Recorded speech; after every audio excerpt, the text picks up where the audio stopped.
They not only see the light inside of you, but they see the light in themselves. Mm. That's the gift that God gave us. You hear me? Yeah, it's powerful. It's wonderful. It's there.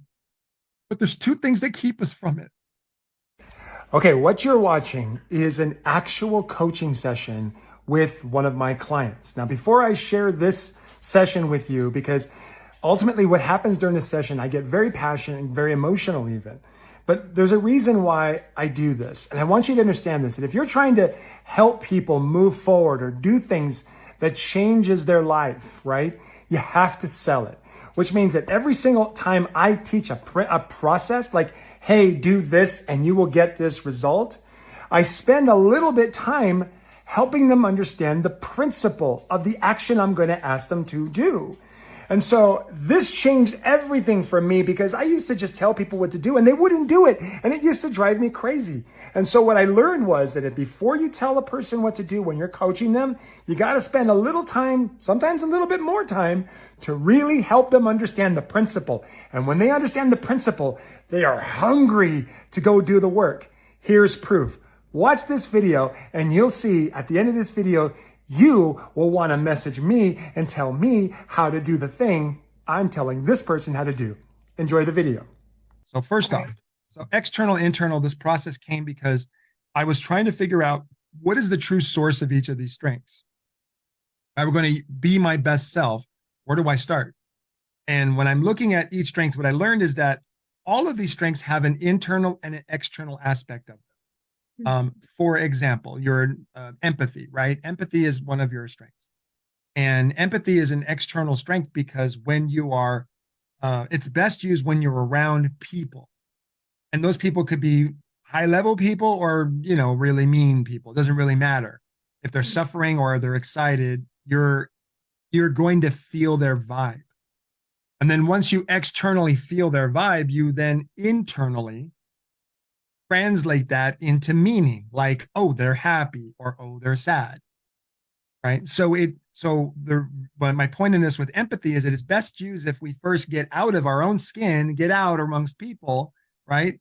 Measure the energy and then allow that to come in, and we can then translate that data emotionally and then add meaning to it that allows us to be our best self, right? Mm. So empathy is best when we get out and then we bring that information in and utilize that. Okay. Yeah. So that's the concept. The your let's see. Okay. So harmony is an internal strength because there's an internal desire for a certain type of how things should flow. Mm-hmm. And I use the word should because it's also a judgy strength, which we'll talk about next week. But harmony is like saying, I believe the world or my relationships or my daughter's life, right, should flow in a certain way, Mm. right? I think things or people or relationships or businesses or organizations, whatever, or families should flow a certain way. And that comes from inside.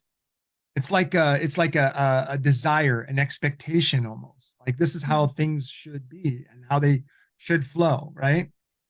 And that comes from in. And then once you tap into that, oh, the world or things should flow this way, then you go external out into the world and you live that example in the hopes to teach it to other people, to help other people see that the harmony that you see inside, that you believe in from inside, can be utilized to help other people. Mm. The way you utilize harmony is different than anybody in the world, which means your input, right, is unique and valuable. Mm. So what you get to do is you get to begin with inside, say, I believe that things should flow this way. And then you externally go out into the world and you live it and you share it. Mm. Okay. Does that make sense? Yeah. All right. So that's the difference between internal and external. It's where does it begin best? So if I were to lock you in the room and say, you can't use any of your strengths but your harmony strengths, then you have to start inside. And what we've seen here is that you've got a dominant number of internal strengths. How many of them are internal? Your top 10. 1, 2, 3, 4. I think 6. Yeah, 6. 6. Okay. Now, it doesn't mean that you're only internal. What it means is that you begin best by internally beginning with you. As we already discovered in the earlier exercise, you do best when you work on this here first. Then you go out into the world. Mm. Once we connect in here, and by say we, because I am also internal, right? I'm also internal. In fact, I think I have the same number 6 and 4 as you. What that means is that you and I both do best when we begin our day with fueling who we are inside. Okay? Does that make sense? Yeah. Okay. Any thoughts or questions? There's a couple more things I want to share, but I just want to make sure I'm not going too far. Is there any thoughts or questions you have this so far? No. Okay, pretty good. So I'm speaking your language, yes? Yeah. Okay. So let me share one more point, and then I'm going to give you the action items. Okay. So the action items will be on a separate small video, so you don't have to watch all of this to go back to that. So the thing that we want to understand that how we fuel the internal is first we have to begin our day with the decision that the first thing we're going to do is feed the internal. That's like inspiration, stories, powerful, like understanding our strengths and knowing and focusing on how we're enough, right? Mm-hmm. But there's two things that are in the way. So what I want you to do is think of the internal as there's a light within you that you have a desire to tap into every single day, right? And that light is a certain brightness. The brightness of the light is not about how powerful the light is. It's actually about your distance to the light. Mm. So the light that's inside of you is blinding. It's God's love. It is so bright. If you were to actually witness it in a physical space, it would be blinding. It is so bright. But if your perspective of it is dim, it's only because of a disconnect and a distance from it. Mm. So the more you practice every single day, focusing on it, tapping into it, seeking it for wisdom and inspiration and energy and power, the brighter it becomes, the more clear and obvious you are amazing. Mm. Right? And then the more clear and obvious, it literally glows right through your eyeballs. And when you're in the presence of other people, they not only see the light inside of you, but they see the light in themselves. Mm. That's the gift that God gave us. Do you hear me? Yeah, it's powerful. It's wonderful. It's there. But there's two things that keep us from it. Two things. And I want you to imagine the light is like this and it's closed off. This represents something and this represents something. These are the two things I want you to write down these words. First word I want you to write down is calculus. Okay, not the math. Okay, so CALCU, calculus, LUS. Okay. CALCU, calculus. Okay. Do you know what calculus is on teeth? On teeth? Yeah. No, see, that's good. That means you floss. So Yeah. people that don't floss, okay, back in the day, I learned that if you let the tartar sit inside your teeth, it hardens. Yeah. And it becomes basically like teeth and it gets into your gums and it causes all the infections. Yeah. Okay.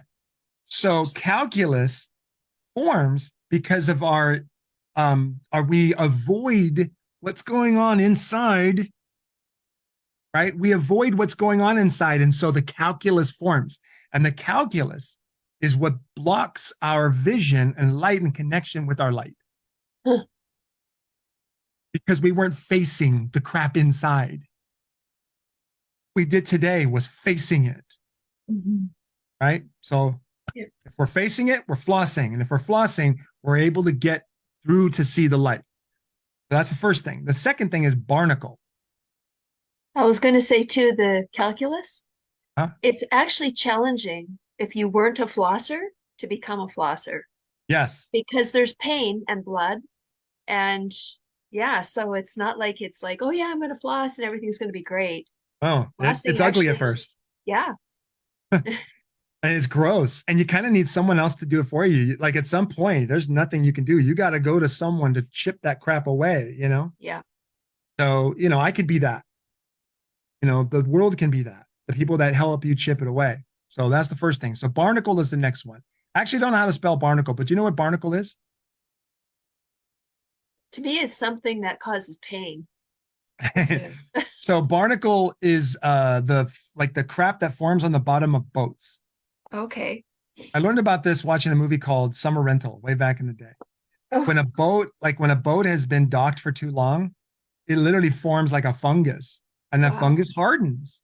And that hardening, if you were to just take a boat out into the ocean that's been sitting for a really long time that has a bunch of barnacle in it, that boat is going to lose its way so fast. Doesn't Hmm. matter if you have the greatest captain and the greatest crew, you have to clean the barnacle. The barnacle got there because of a lack of movement. Hmm. So when we don't face what's inside and we don't move, we form calculus and we form barnacle.